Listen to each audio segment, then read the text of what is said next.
Oops, I made a whole video for you, and then my computer went to sleep, and it only uploaded 3/4 of it. So here's the last little part here where we learn how to actually do what I'm talking about. Again, cladistics is the science of classifying organisms based on those big evolutionary milestones, the things that stuck, right? So here's what some of those characteristics might be. Some of those derived characteristics, for example,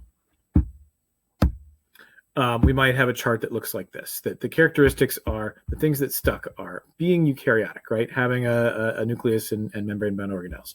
Being multicellular, obviously great, right? It stuck around once it showed up. Having a segmented body, having jaws, having limbs, having hair, having a placenta. And one way to show, what critters have those things might be a chart like this, where we say, okay, amoeba, that's a kind of one-celled critter that just changes its shape using microfilaments. And it's the first, it's one of the earliest eukaryotes, but that's where it gets off the bus. It doesn't have any of these others, right? One is eukaryotic, so it has that, doesn't have the rest. Sponge adds one more. It's multicellular. All right.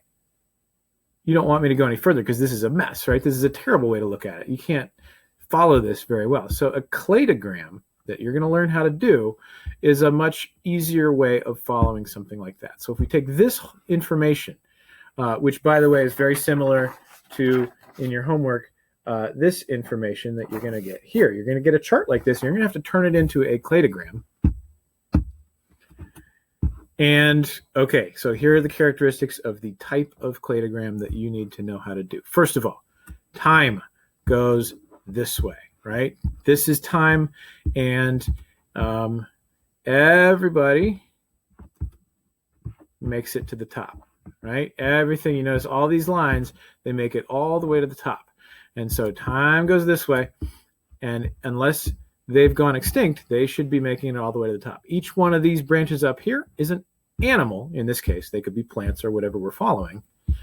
And then along the line, here and here and here, what we're going to be putting in is derived characters. So for example, the first derived character from that previous sheet was eukaryotic, right? Well, here we put in eukaryotic. That's our first one.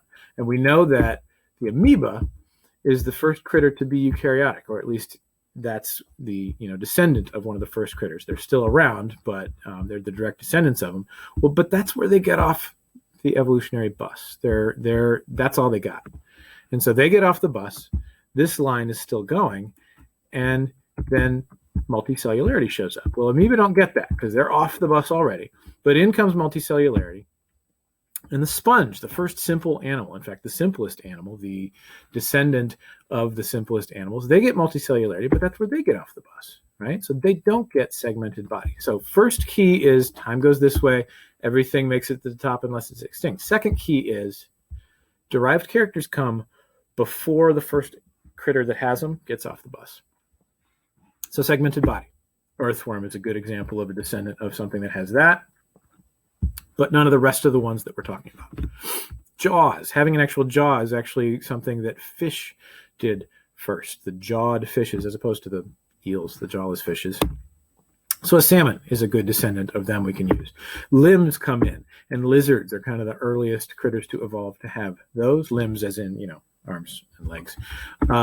Hair comes in, and we've got something like the kangaroo, which we picked because it's actually not a true, what we call, placental mammal. Remember, they have those pouches where the baby comes out like this horrible preemie. It looks totally gross, and then has to crawl into the pouch and develop the rest of the way. So actually something like a cat or other mammals that you think of, they're the ones that have the placenta that lets the baby develop all the way inside the body. So keys here are each derived character comes before the first organism that has it,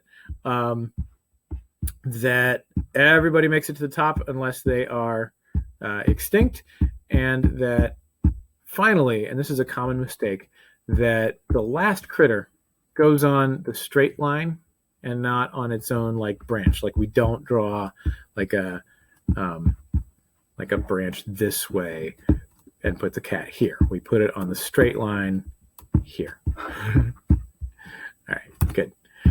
So that is the thing that that's a disturbing kangaroo, isn't it? That you're going to be doing in your homework. So this is posted in Classroom now. This side, by the way, the top part is just examples. That's an example of two different kinds of cladogram. You want to look at the type B cladogram. You absolutely only have to do the type B cladogram. And the bottom is the chart you're going to use to make the type B cladogram on the second side, which is here. And then you're going to answer these questions. Now, this is a paper worksheet I'm holding, and the file you're getting is digital. You have two options. Option one is to download it, print it, and then do the backside, and then send me a good picture of the backside. I mean, good, like in I can read your writing, I can read everything that's on there. It needs to be a good picture, well lit. Or scan it. That can work really well too.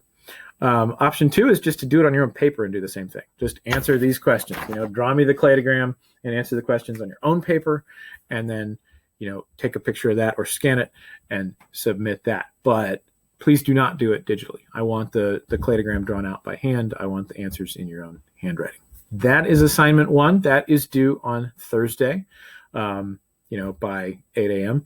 And assignment two is another gimme, right? So you have two real grades already. You have a test that's going in from the very, very end of quarter three, and you have the end of chapter questions that'll be going in very soon.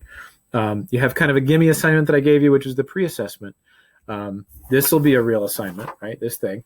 And then your other gimme assignment is sometime this week, you need to put yourself in the appropriate Google Classroom for your office hours. In other words, if you're CP, get into the CP office hours, and if you're honors, get into the honors office hours. That will also be worth 5 points, just a gimme, 5 points, and kind of get your quarter four grade balanced out early. That's what we're looking for before I put those test grades in. Okay, so make your own cladogram, answer the questions about it. The questions will be a little challenging. That's okay. Feel free to ask me questions. I'll help as best I can. That's what office hours are for. Get yourself in there to office hours in the Google Classroom. And if you get a chance, come solve a brain teaser or help solve one. And that will be fun. Okay. Hope you guys are good. And